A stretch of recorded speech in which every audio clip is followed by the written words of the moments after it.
تقسیم میراث احکام شریعت میں بہت اہم حکم ہے۔ اللہ تعالیٰ نے جس طرح قرآن کریم میں دوسرے احکام بیان فرمائے، اسی طرح میراث کا حکم بھی بیان فرمایا، بلکہ بہت سے احکام تو اجمالی طور پر بیان فرمائے، مگر میراث کے احکام بہت تفصیل سے اس کی بہت سی جزیات سمیت مکمل وضاحت کے ساتھ بیان فرمائے۔ یہاں پتہ نہیں لکھا ہے نہیں لکھا، مولوی فرحان نے کہا ابا جیسے نماز کا ہے معاملہ قرآن پاک میں، لیکن کس طرح پڑھنا ہے وہ حدیث پاک میں ملے گا، جنازے نماز ہے، روزے کے مسائل ہیں، جیسے بھی ہے، لیکن وراثت کے ایسے آخر تک یہ نہیں تو یہ نہیں تو یہ نہیں تو یہ، اب قرآن پاک پڑھ کے وراثت کر لیں، پتہ چل جائے گا کیا کرتا ہے جناب۔ اور ورثاء کو ملنے والے حصوں کی تعین فرما دی، جس سے تقسیم میراث کی اہمیت واضح ہو جاتی ہے۔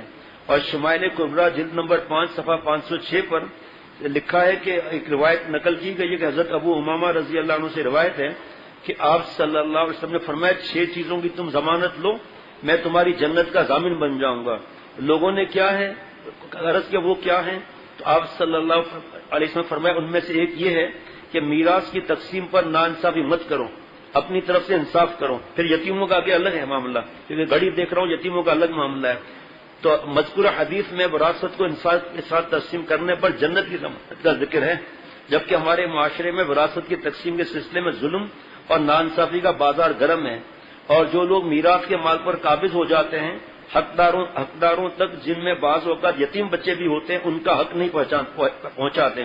ان کے بارے میں کیا فرمایا سورہ نساء میں، یقین رکھو کہ جو لوگ، آیت نمبر 10، یقین رکھو کہ جو لوگ یتیموں کا مال ناحق کھاتے ہیں وہ اپنے پیٹ میں آگ بھر رہے ہیں، اور انہیں جلدی ایک دہکتی ہوئی آگ میں داخل ہونا ہوگا، اللہ فرما رہے ہیں۔ اور حضرت سے بھی سنا، مولوی فرحان سے بھی سنا کہ یتیموں کا مال کس طرح لوٹتے ہیں، کس طرح کاروبار میں لگا کر آخر میں نقصان بتاتے ہیں۔ پڑھو کتاب ہے فرحان میاں کا، اپنے استاد مفتی نعیم صاحب سے پوچھ کر، اور یہ درس قرآن ہوا تھا۔ پھر کس طرح ان کو برین واش کر کے بیٹی سے شادی کرا دیتے ہیں، ساری دولت وہاں آ گئی، اس کو ذلیل کرتے ہیں، اپنے بچوں کو پیار کرتے ہیں، اس کو سڑے ہوئے کپڑے دیتے ہیں، اپنے بچوں کو اچھے کپڑے دیتے ہیں، اپنے بچوں کو مہنگے اسکول میں پڑھاتے ہیں، اس کو قرآن پاک بھی نہیں پڑھاتے ہیں۔ کیا کھڑا ہوا ہے، جا کے پانی لے آ، اس کے دل کی حالت کیا ہوگی، یہ الگ معاملہ ہے۔ اس کے یتیم کے دل سے آہ نکلے گی۔ اگر وراثت نہیں دے رہے ہیں اور دیر کر رہے ہیں، بھائی یا بہن کا انتقال ہو گیا، یتیم بچوں کا مال کھا رہا ہے اور بیوہ ماں پر الگ ظلم کر رہا ہے، یہ الگ معاملہ ہے کہ بیوہ پر الگ ظلم کر رہا ہے، تفصیل میں پھر اور بہت دیر ہو جائے گی۔ دنیا میں میراث کاٹنے والوں کی قیامت کے دن جنت کی میراث کٹ جائے گی۔ آپ صلی اللہ علیہ وسلم نے فرمایا مشکات شریف میں، جو شخص اپنے وارث کے میراث کاٹے گا اللہ تعالیٰ قیامت کے دن اس کی جنت کی میراث کو کاٹ ڈالیں گے۔ اس حدیث کی تشریح میں مزارع جدید جلد نمبر 3 صفحہ 206 پر لکھا ہوا ہے کہ قرآن کریم میں اللہ تعالیٰ نے مومنوں کو جنت کا وارث بنانے کا وعدہ کیا ہے، چنانچہ آپ صلی اللہ علیہ وسلم نے اسی کے پیش نظر فرمایا کہ جو شخص ناجائز طور پر اپنے وارث کو میراث سے محروم کر دے گا اللہ تعالیٰ قیامت کے دن اس کو جنت کی وراثت سے محروم رکھے گا، جس کا مطلب یہ ہے کہ ایسا شخص ابتدا ہی میں نجات یافتہ لوگوں کے ساتھ جنت میں داخل نہیں کیا جائے گا۔ ڈرنا چاہیے، میں تو یہ کہتا ہوں۔ اللہ کے کرم سے جہاں جتنا میراث کا بیان اور ہر جگہ تقریباً میراث کا بیان ہوا ہے، اللہ کے کرم سے حضرت والا رحمۃ اللہ علیہ کے وقت میں بھی، شیخ اللہ رب العالمین کے وقت میں بھی بڑے بڑے لوگوں نے میراث تقسیم کر دی، اپنے بہنوں کے بال بال کی دعا لی۔ وہاں میں نام نہیں لوں گا، اس دینی منصب جو بھی ہے میں نام نہیں لوں گا کہ دین کا کیا، اس میں سے زیادہ تر دیتے ہی نہیں ہے وراثت، کم سے بات ہی بیان کریں گے، وراثت پر بیان نہیں کریں گے، اور ایسا ظلم کرتے ہیں لوگ حیران ہوتے ہیں کہ یار ہمیں وراثت کا پتہ ہی نہیں ہے، کیونکہ یہ خود کھا رہے ہیں تو ہمیں کیا بتائیں گے۔ جناب جو اتنا دیر کریں گے نا اتنا مریں گے، جتنا دیر کریں گے اتنا مریں گے، جتنا دیر کریں گے اتنا مریں گے۔ جلدی جا کے ختم کر دو نا بھائی، اس کے بعد اگر کوئی مسئلہ ہے تو خاندان اچھا ہے، سننے والا ہے، تو بعد میں پھر بیٹھ جانا، ابھی تو جان چھوڑاؤ بھائی، ان کو مالک بناؤ، ان کو ان کی مرضی ہے، وہ بارود پر بیٹھے۔ جلدی جلدی بتاتا ہوں، بہت برس پہلے ایک صاحب میرے پاس آئے کہ ایک بہت بڑا مالدار ہے، ایک ہی بیٹا ہے، شراب اور زنا میں مبتلا ہے، برائی جوا وغیرہ میں، تو اس کے والد صاحب کے لیے مختصر بتا دوں، میں نے مشورہ دیا اس طرح کر کے مفتی صاحب سے جا کر پوچھیں، کہ وہ ان کو وراثت سے آگ کرنا چاہتے ہیں۔ میں نے کہا بھائی میں نہیں، مجھے پتا ہے میں نہیں بتاؤں گا۔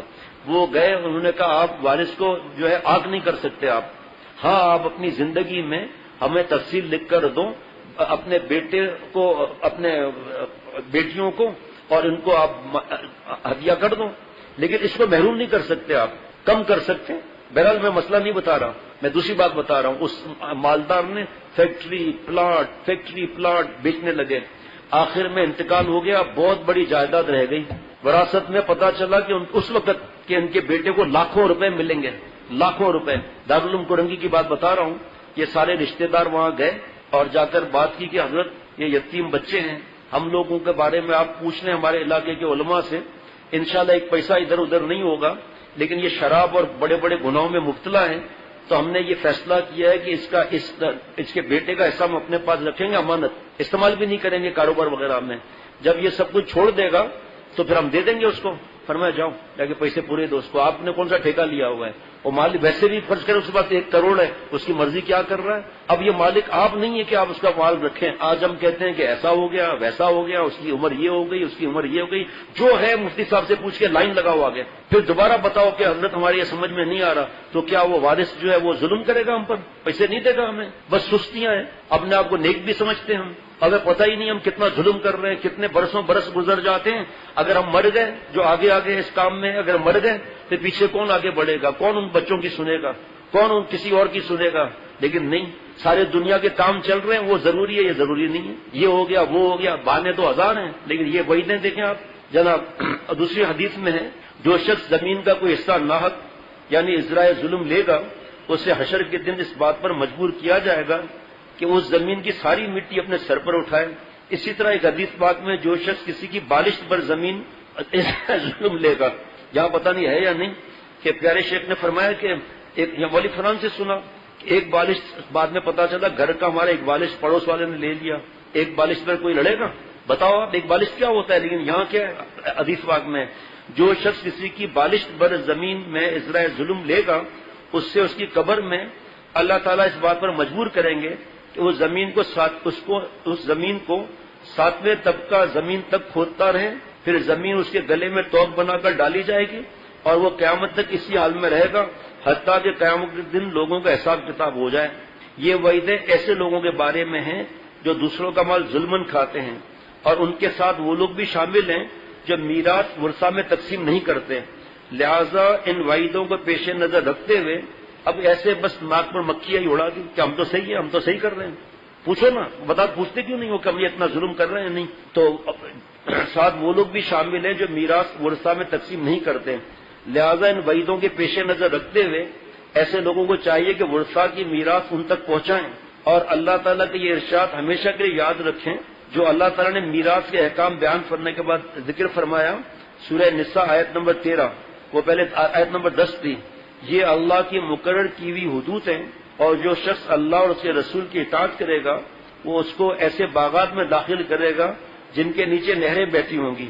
ایسے لوگ ہمیشہ ان باغات میں رہیں گے اور یہ زبردست کامیابی ہے۔ ہمارے پیارے شیخ نے فرمایا تو ذرا سوچو تو صحیح کہ محل کے نیچے سے نہر کیسے بہ رہی ہے؟ وہ نہر کیا ہوگی؟ وہ محل کے نیچے سے، بھائی نہر کے سامنے محل کے تو سمجھ میں بات، نیچے سے وہ کیا منظر ہوگا؟ سورہ نساء میں آیت نمبر 14 میں اللہ فرما رہے ہیں، اور جو شخص اللہ اور اس کے رسول کی نافرمانی کرے گا اور اس کے مقرر کی ہوئی حدود سے تجاوز کرے گا، اس سے اللہ دوزخ میں داخل کرے گا جس میں وہ ہمیشہ رہے گا، اور اس کو ایسا عذاب ہوگا جو ذلیل کر کے رکھ دے گا۔ اللہ تعالیٰ یہ بہت سے لوگ کیا بولتے ہیں، مومن ہے نا؟ ہاں بھائی مومن ہے، تو مومن گناہ کی سزا کاٹ کے جنت میں جائے گا نا؟ ہاں بھائی وہ بھی ہے، سزا کاٹ کر تو ٹھیک ہے۔ نعوذ باللہ یہ دوزخ کے عذاب کو کھیل سمجھتے ہیں، نماز نہیں پڑھ رہے نا، کوئی بات نہیں، گناہ ہوا ہے نا، ٹھیک ہے، سزا ملے گی، بعد میں تو جنت میں جائیں گے۔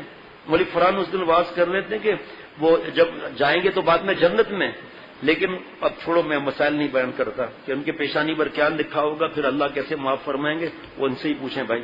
جو لوگ اس معاملے میں ہیں، وکیلوں کا معاملے میں دخل نہیں دیتے تو علماء کے معاملے میں کیوں دخل دیں بھائی؟ لیکن یہ اکڑ صحیح نہیں ہے، یہ اللہ سے اس کا اکڑ کا گناہ الگ ملے گا۔